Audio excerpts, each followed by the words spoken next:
Kamuster, Panasonic Ikanabe inverter. So malaki to na rep. Yan. Din ito yung sa loob niya. Yan. Din dito. Yan. So ang problema nito, mga 10 minutes mamamatay yung compressor.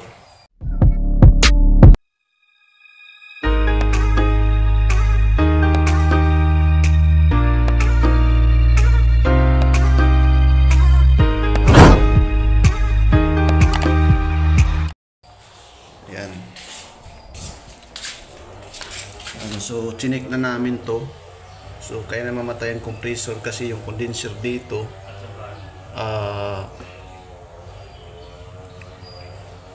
may leak dito.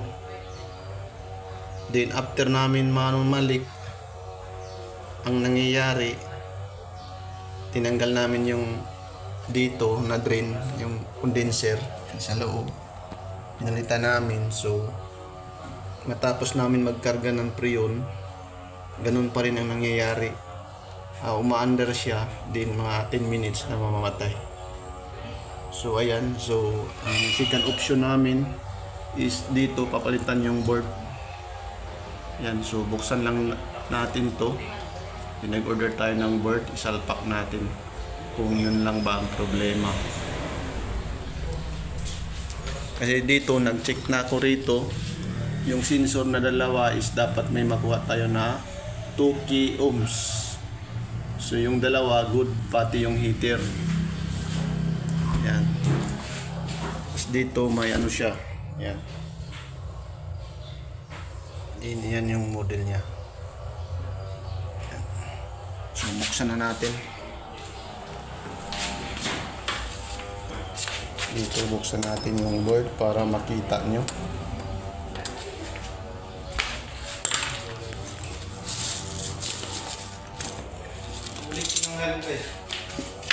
Ano ba pala ang board yan?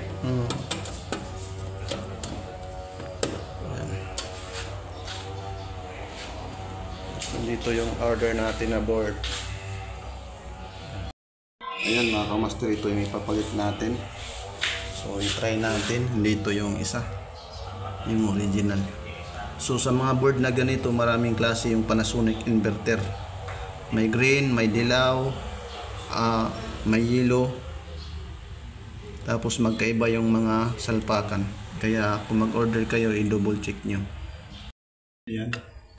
Bago isalpak natin yung bago, L113CB. Ayan. Kung parehas dito, ayan, kung parehas dito, ayan, mukhang parehas naman. 810505. Din L11 113CB. So magkapareha.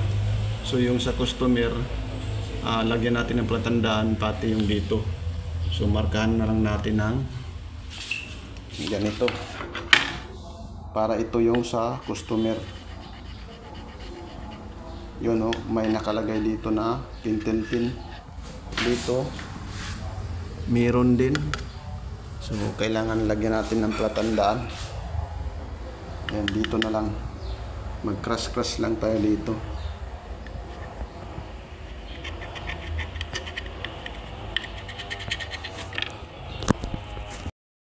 May ginasgas na natin dito para ma-confirm natin. Ayan, wala yung gasgas ha. Ayan na.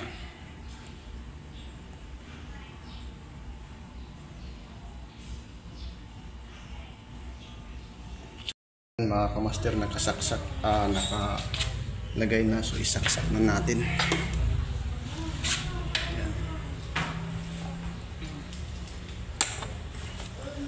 Hintayin natin kung andar yung compressor.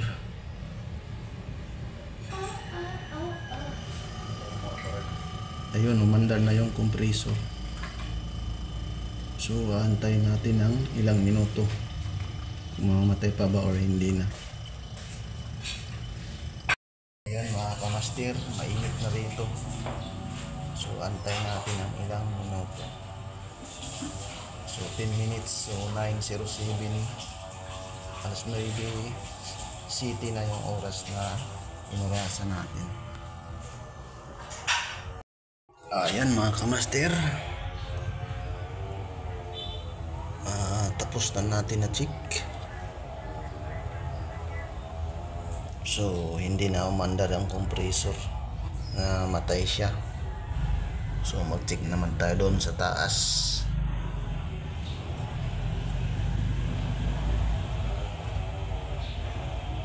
Yan.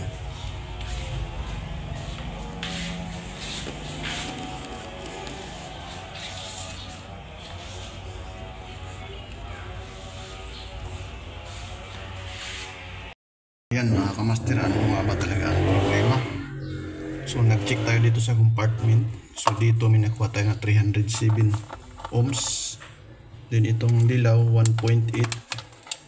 Then itong black 1.8. So binaypas na natin dito kasi baka ito lang yung problema.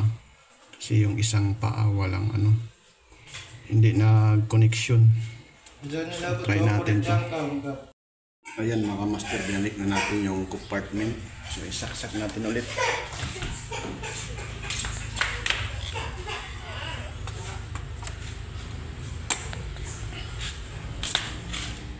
Ayan, observe na naman. Ayun, umandar na. So antayin naman natin ng ilang minuto, 10 minutes. Ito, sobrang init na talaga to. Kakaandar lang ng compressor. Mga kamaster, nagtuloy-tuloy na pag-andar ng compressor. Tapos dito mainit na. So ito rin yung isang dahilan kung bakit na mamamatay siya. So yung sensor niya, kasi yung terminal niya hindi na nag-connection. So i-check natin. Yan, naka-buffer tayo.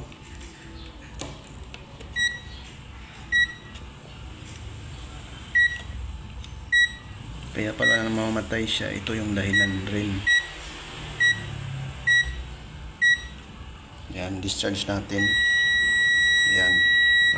Then pag i-check natin to,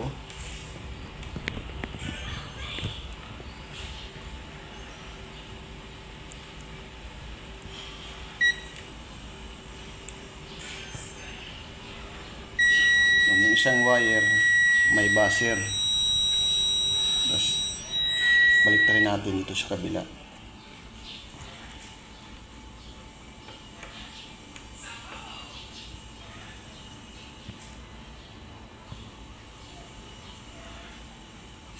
Mahirap mag-video kasi isang kamay. Yan o, walang buzzer. Kasi ang problema nito, tanggalin ko lang. Ayan, yung connection niya dito, yung dito na gilid, naka na sa gilid, nakatiorok na.